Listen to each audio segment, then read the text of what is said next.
Well, I don't really have any expectations anywhere we go doing this because, I fully understand that it's just, an acoustic thing and that a lot of the people that may come would be, fans of Lagwagon. And so, I think a lot of people that like that kind of music aren't necessarily going to like the acoustic stuff, so they might not come.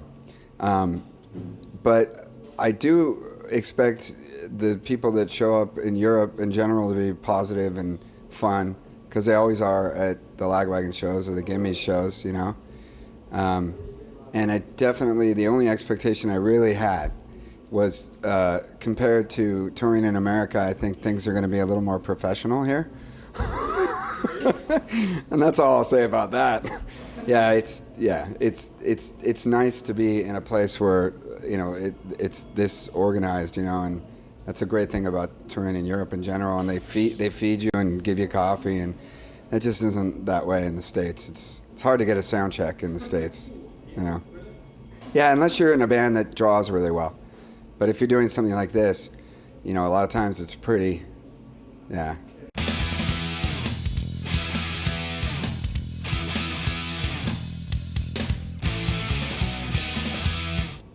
Well, I mean, they're all very different for me, mostly on levels of how challenging they are. The Lagwagon thing I've been doing for so long that it's second nature. It's very easy to just have to sing, unless you have voice trouble.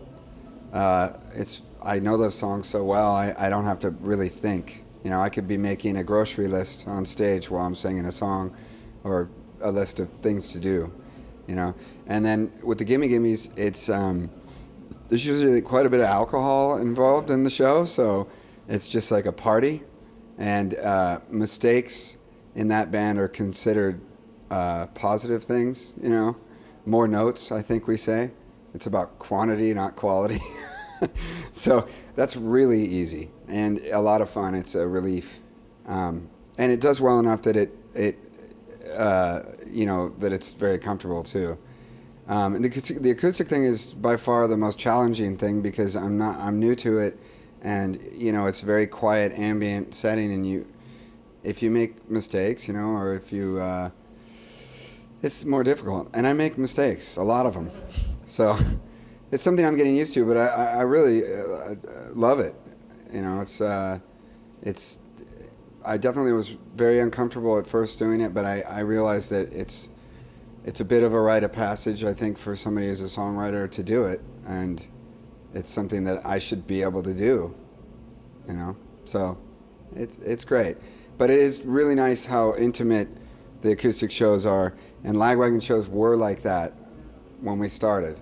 And, I've forgotten how much I missed that, just being able to actually talk with people while you're playing, It was very nice. I try to do it with Lagwagon, but it doesn't always work, a whole bunch of people at the same time. I mean, you can really pick somebody out of the crowd when you're playing an acoustic show and say, hey, how you doing tonight? Which is nice.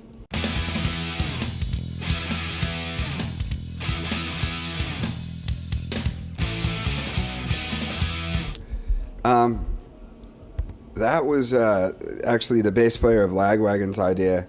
I was having a hard time with everything about doing an acoustic record. I felt that there's a little bit of there's a great possibility for the pretentious side of things to come out when you're making, a solo record, an acoustic record, I think, especially, because you're sort of saying, check me out, I'm good enough to do this. And, that was why I ended up putting the face on the cover, because I just thought, well, I wanted to have no text. I just wanted the face to be the cover.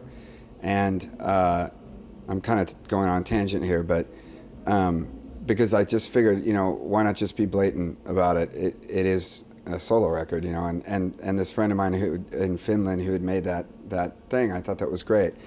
So, but then, of course, the record labels they made me have text, because if it didn't say who I was or anything, they wouldn't be able to sell it to distributors and whatnot.